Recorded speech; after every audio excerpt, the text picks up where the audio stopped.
تبارك الذي نزل الفرقان على عبده ليكون للعالمين نذيرا.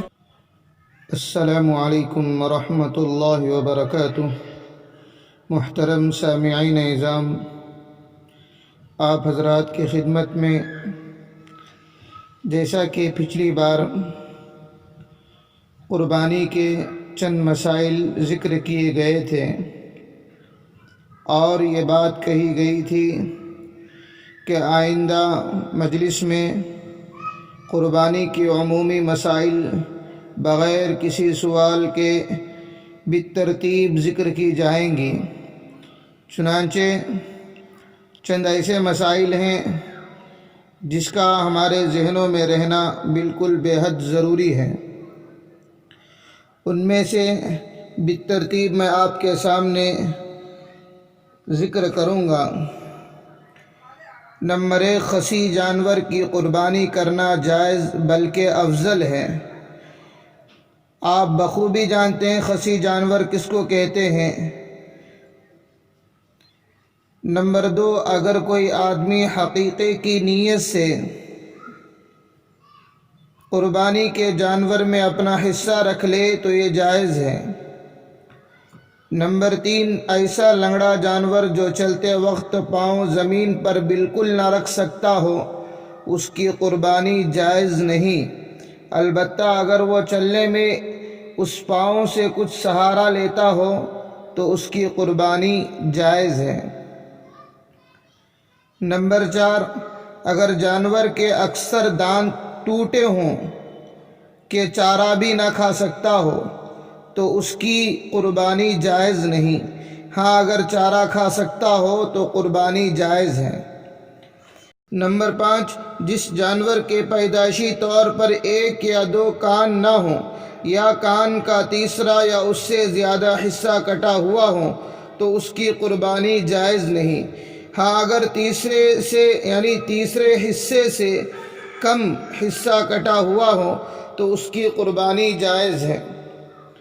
نمبر 6، اگر جانور کا سینگ ٹوٹا ہوا ہے لیکن جڑ سے نہیں اکھڑا تو اس کی قربانی جائز ہے، اور اگر جڑ سے اکھڑ چکا ہو اس کی قربانی جائز نہیں.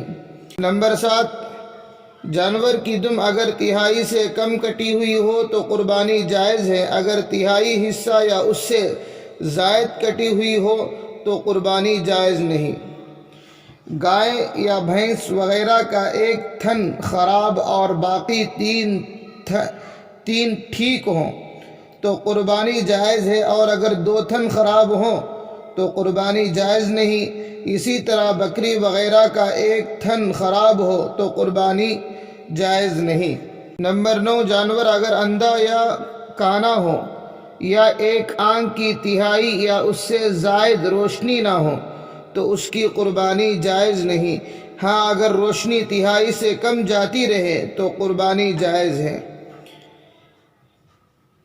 نمبر 10، ذبح کرنے والے کے لیے ضروری ہے کہ مسلمان ہو، لہذا مشرک، مجوسی، بت پرست اور مرتد کا ذبح کیا ہوا حرام ہے. گوشت کا حکم افضل یہ ہے کہ قربانی کے گوشت کے 3 حصے کیے جائیں، 1 حصہ اپنے گھر کے لیے، 1 حصہ رشتہ داروں اور دوست و احباب کے لیے، اور 1 حصہ فقراء و مساکین میں تقسیم کیا جائے. ہاں اگر عیال زیادہ ہوں تو سارا گوشت خود بھی رکھ سکتے ہیں.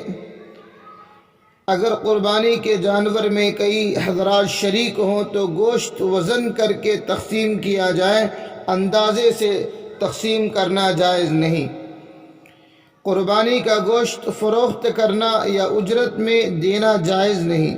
قربانی کی کھال اپنے ذاتی استعمال میں لا سکتے ہیں، مثلا مسلح، مشکیزہ وغیرہ بنا سکتے ہیں، البتہ اس کو فروخت کر کے قیمت استعمال میں لانا جائز نہیں بلکہ فقراء کو دینا واجب ہے. نیز کھال کی قیمت مسجد کی تعمیر میں نہیں لگائی جا سکتی.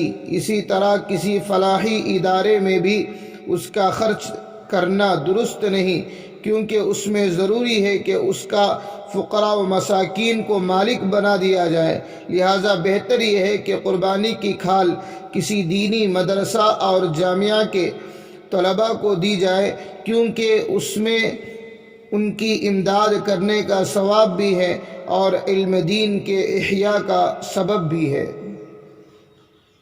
اللہ تعالی ہم سب کو ان مسائل پر عمل کرنے کی توفیق عطا فرمائے۔ آمین وما علینا الا البلاغ۔ اللہ